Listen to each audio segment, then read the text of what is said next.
till Elizabeth entered the drawing-room at Netherfield and looked in vain for Mr. Wickham among the cluster of red-coats there assembled. A doubt of his being present had never occurred to her. The certainty of meeting him had not been checked by any of those recollections that might not unreasonably have alarmed her. She had dressed with more than usual care, and prepared in the highest spirits for the conquest of all that remained unsubdued of his heart, trusting that it was not more than might be won in the course of the evening. But in an instant arose the dreadful suspicion of his being purposely omitted for Mr. Darcy's pleasure in the Bingley's invitation to the officers.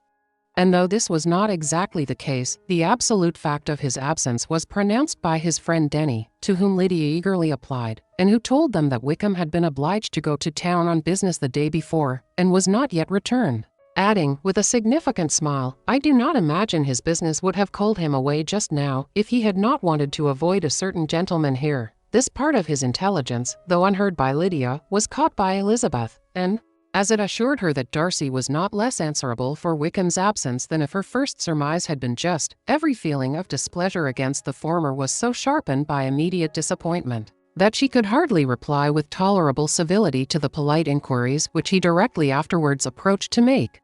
Attendance, forbearance, patience with Darcy was injury to Wickham. She was resolved against any sort of conversation with him, and turned away with a degree of ill-humor which she could not wholly surmount even in speaking to Mr. Bingley, whose blind partiality provoked her. But Elizabeth was not formed for ill-humor.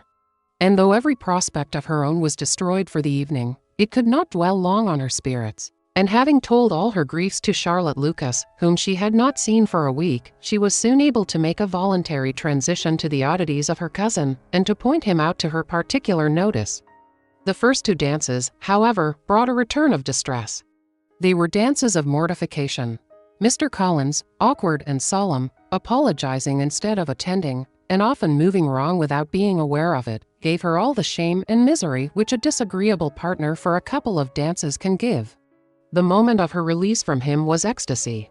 She danced next with an officer, and had the refreshment of talking of Wickham, and of hearing that he was universally liked. When those dances were over, she returned to Charlotte Lucas, and was in conversation with her, when she found herself suddenly addressed by Mr. Darcy, who took her so much by surprise in his application for her hand, that, without knowing what she did, she accepted him.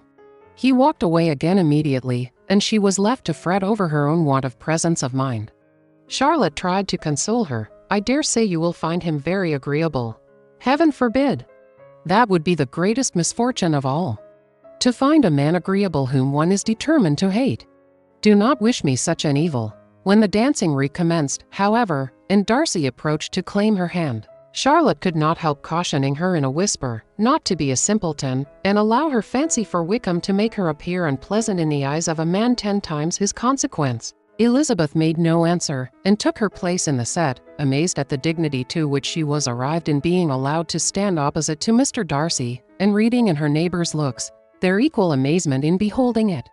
They stood for some time without speaking a word, and she began to imagine that their silence was to last through the 2 dances, and at first was resolved not to break it, till suddenly fancying that it would be the greater punishment to her partner to oblige him to talk, she made some slight observation on the dance. He replied, and was again silent. After a pause of some minutes, she addressed him a second time with, "It is your turn to say something now. Mr. Darcy, I talked about the dance, and you ought to make some sort of remark on the size of the room, or the number of couples." He smiled, and assured her that whatever she wished him to say should be said. "Very well, that reply will do for the present. Perhaps by and by I may observe that private balls are much pleasanter than public ones. But now we may be silent. Do you talk bar rule, then, while you are dancing?" "Sometimes. One must speak a little, you know. It would look odd to be entirely silent for half an hour together.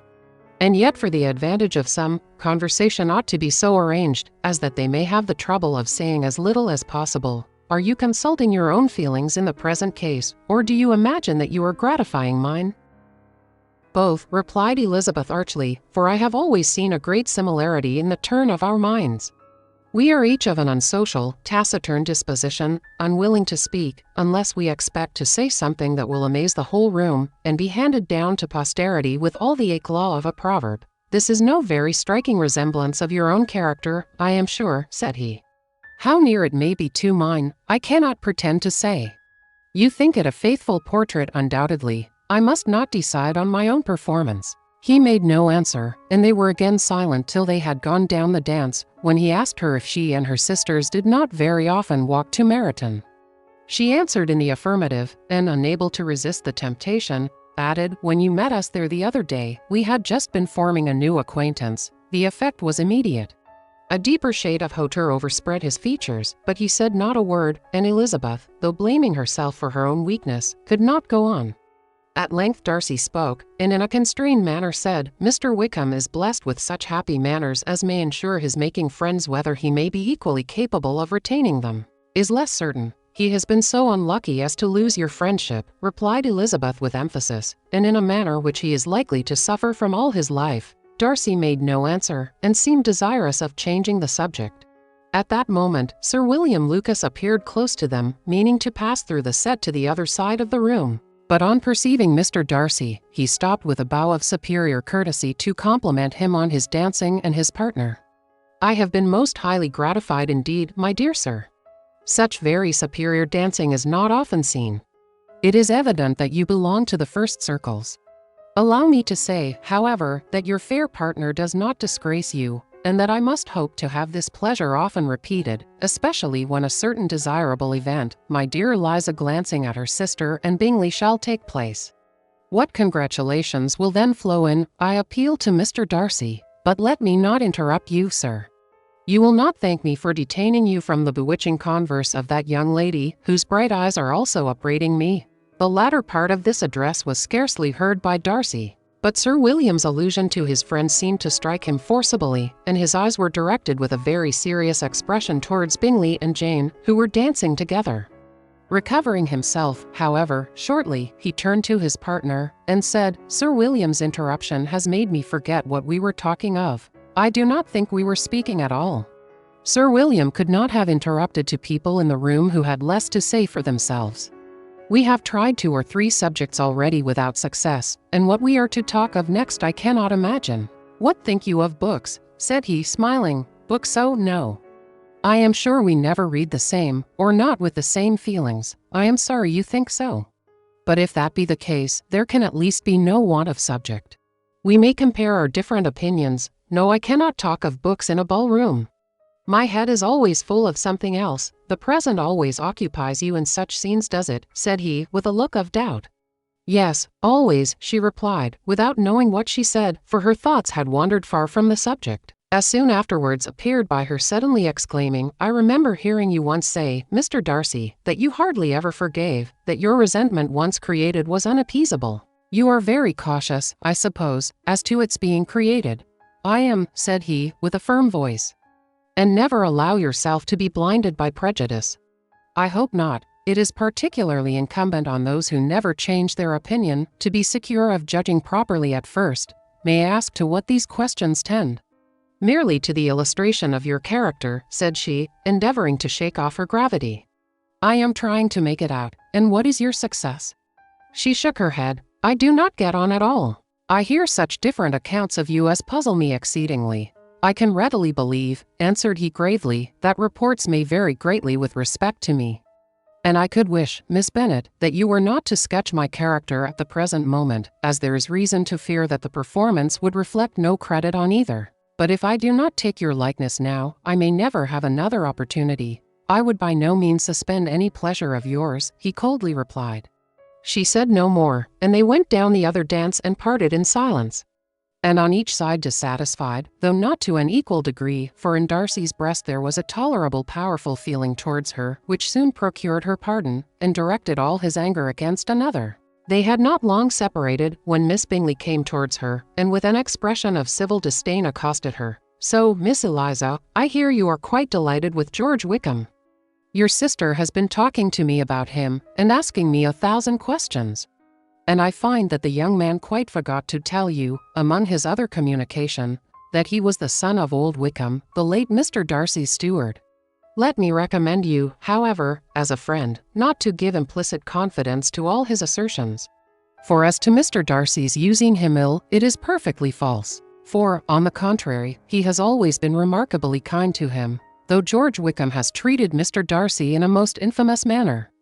I do not know the particulars, but I know very well that Mr. Darcy is not in the least to blame, that he cannot bear to hear George Wickham mentioned, and that though my brother thought that he could not well avoid including him in his invitation to the officers, he was excessively glad to find that he had taken himself out of the way. His coming into the country at all is a most insolent thing, indeed, and I wonder how he could presume to do it. I pity you, Miss Eliza, for this discovery of your favourite's guilt. But really, considering his descent, one could not expect much better. His guilt and his descent appear by your account to be the same, said Elizabeth angrily. For I have heard you accuse him of nothing worse than of being the son of Mr. Darcy's steward, and of that, I can assure you, he informed me himself. I beg your pardon, replied Miss Bingley, turning away with a sneer. Excuse my interference, it was kindly meant. Insolent girl, said Elizabeth to herself. You are much mistaken if you expect to influence me by such a paltry attack as this. I see nothing in it but your own wilful ignorance and the malice of Mr. Darcy. She then sought her eldest sister, who has undertaken to make inquiries on the same subject of Bingley. Jane met her with a smile of such sweet complacency, a glow of such happy expression, as sufficiently marked how well she was satisfied with the occurrences of the evening. Elizabeth instantly read her feelings, and at that moment solicitude for Wickham, resentment against his enemies, and everything else, gave way before the hope of Jane's being in the fairest way for happiness. I want to know, said she, with a countenance no less smiling than her sister's, what you have learnt about Mr. Wickham. But perhaps you have been too pleasantly engaged to think of any third person. In which case you may be sure of my pardon. No, replied Jane, I have not forgotten him. But I have nothing satisfactory to tell you. Mr. Bingley does not know the whole of his history, and is quite ignorant of the circumstances which have principally offended Mr. Darcy. But he will vouch for the good conduct, the probity, and honor of his friend, and is perfectly convinced that Mr. Wickham has deserved much less attention from Mr. Darcy than he has received. And I am sorry to say by his account as well as his sister's, Mr. Wickham is by no means a respectable young man. I am afraid he has been very imprudent, and has deserved to lose Mr. Darcy's regard. Mr. Bingley does not know Mr. Wickham himself. No, he never saw him till the other morning at Meryton. This account then is what he has received from Mr. Darcy. I am satisfied. But what does he say of the living? He does not exactly recollect the circumstances, though he has heard them from Mr. Darcy more than once, but he believes that it was left to him conditionally only. I have not a doubt of Mr. Bingley's sincerity, said Elizabeth warmly. But you must excuse my not being convinced by assurances only. Mr. Bingley's defense of his friend was a very able one, I dare say.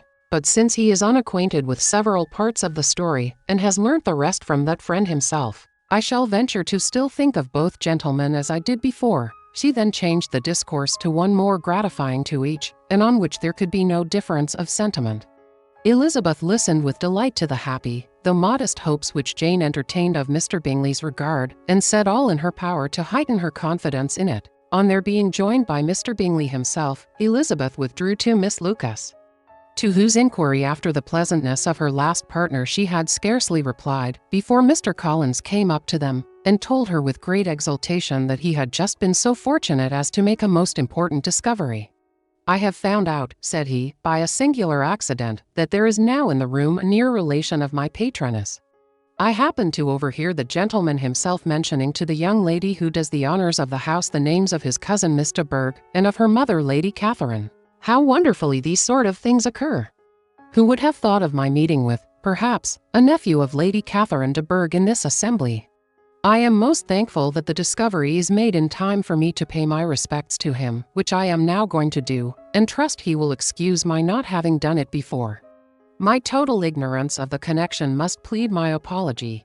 You are not going to introduce yourself to Mr. Darcy. Indeed I am. I shall entreat his pardon for not having done it earlier.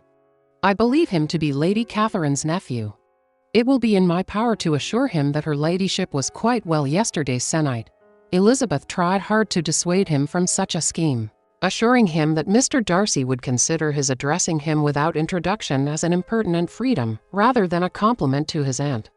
That it was not in the least necessary there should be any notice on either side, and that if it were, it must belong to Mr. Darcy, the superior in consequence, to begin the acquaintance. Mr. Collins listened to her with the determined air of following his own inclination, and, when she ceased speaking, replied thus: "My dear Miss Elizabeth, I have the highest opinion in the world in your excellent judgment in all matters within the scope of your understanding. But permit me to say that there must be a wide difference between the established forms of ceremony amongst the laity and those which regulate the clergy.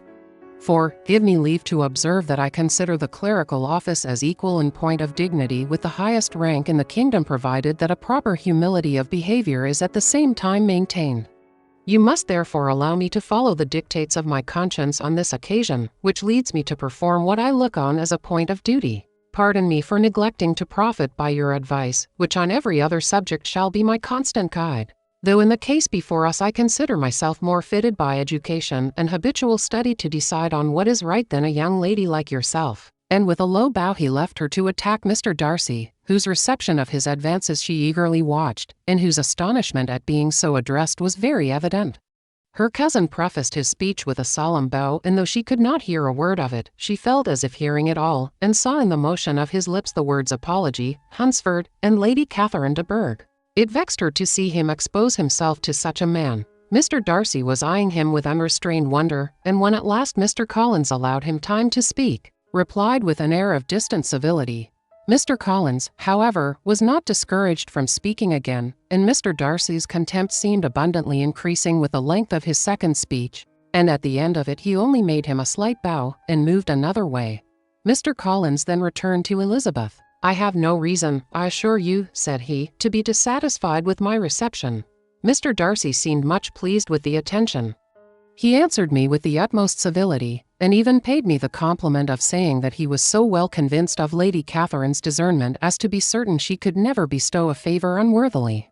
It was really a very handsome thought. Upon the whole, I am much pleased with him. As Elizabeth had no longer any interest of her own to pursue, she turned her attention almost entirely on her sister and Mr. Bingley.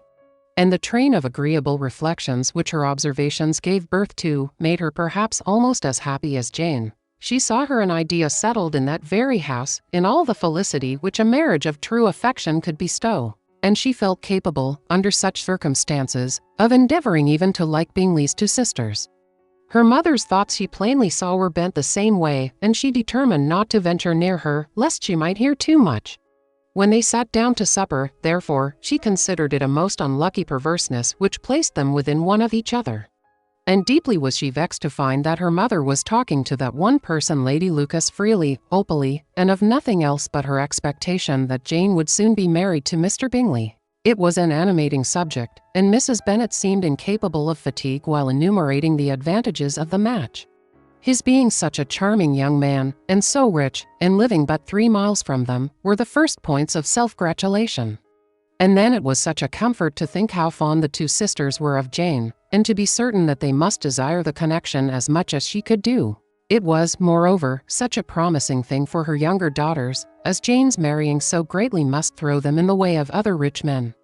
And lastly, it was so pleasant at her time of life to be able to consign her single daughters to the care of their sister, that she might not be obliged to go into company more than she liked. It was necessary to make this circumstance a matter of pleasure, because on such occasions it is the etiquette. But no one was less likely than Mrs. Bennet to find comfort in staying home at any period of her life. She concluded with many good wishes that Lady Lucas might soon be equally fortunate, though evidently and triumphantly believing there was no chance of it. In vain did Elizabeth endeavor to check the rapidity of her mother's words, or persuade her to describe her felicity in a less audible whisper. For, to her inexpressible vexation, she could perceive that the chief of it was overheard by Mr. Darcy, who sat opposite to them. Her mother only scolded her for being nonsensical. "What is Mr. Darcy to me, pray, that I should be afraid of him? I am sure we owe him no such particular civility as to be obliged to say nothing he may not like to hear. For heaven's sake, madam, speak lower. What advantage can it be for you to offend Mr. Darcy? You will never recommend yourself to his friend by so doing."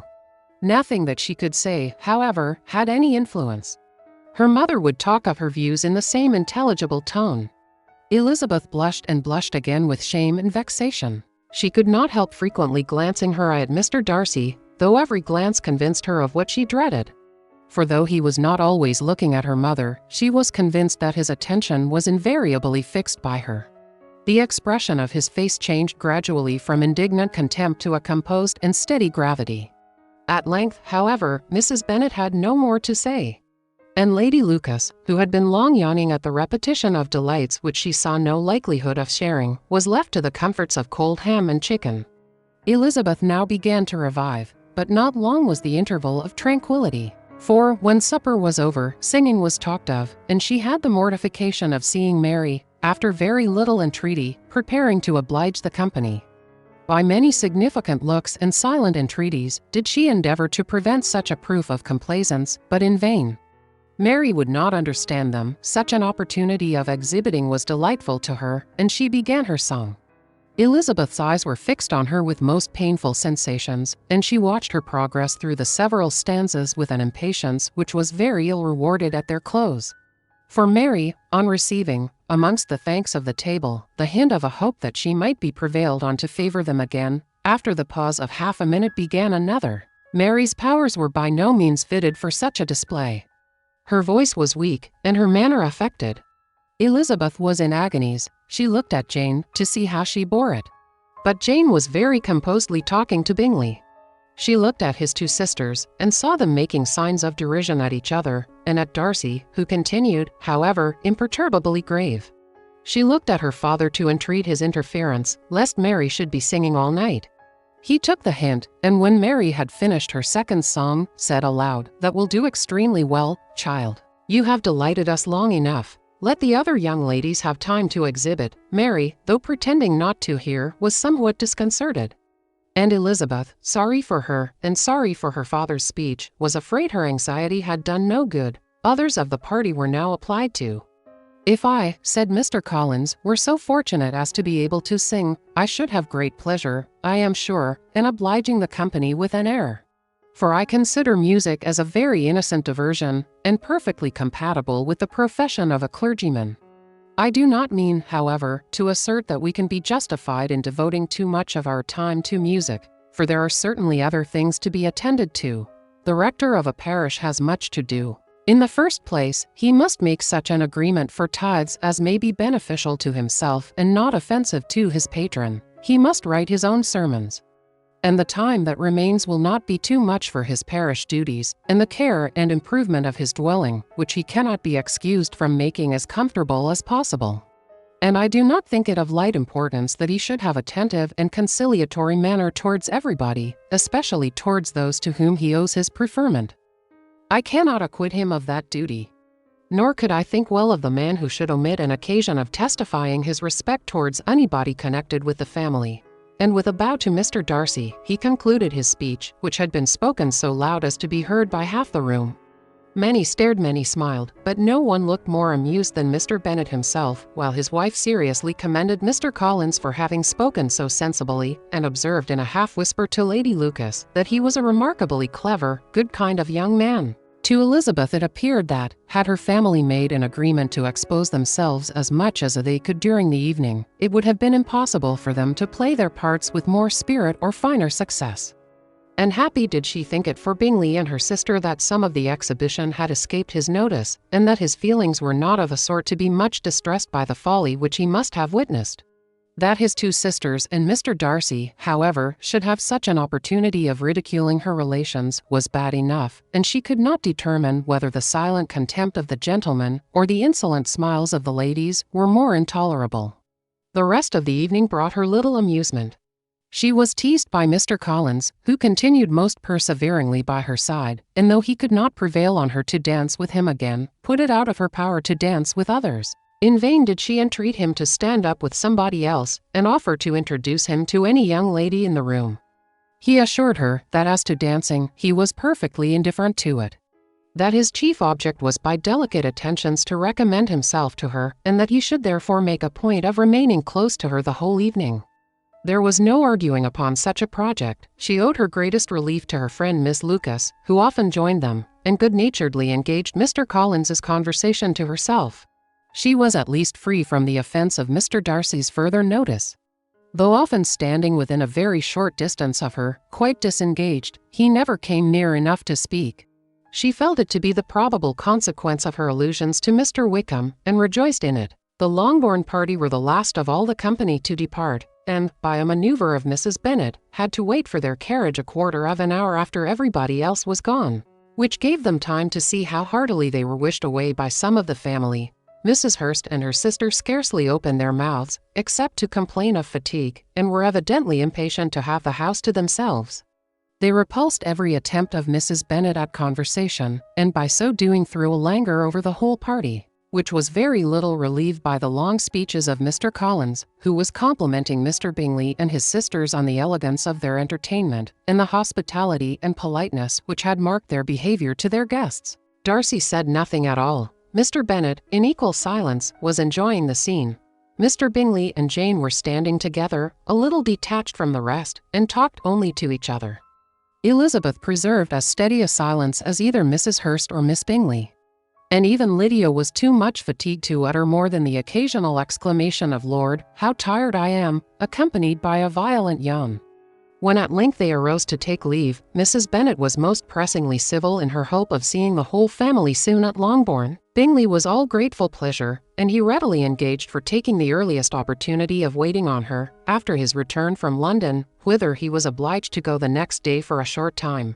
Mrs. Bennet was perfectly satisfied, and quitted the house under the delightful persuasion that, allowing for the necessary preparations of settlements, new carriages, and wedding clothes, she should undoubtedly see her daughter settled at Netherfield in the course of 3 or 4 months. Of having another daughter married to Mr. Collins, she thought with equal certainty, and with considerable, though not equal, pleasure. Elizabeth was the least dear to her of all her children, and though the man and the match were quite good enough for her, the worth of each was eclipsed by Mr. Bingley and Netherfield.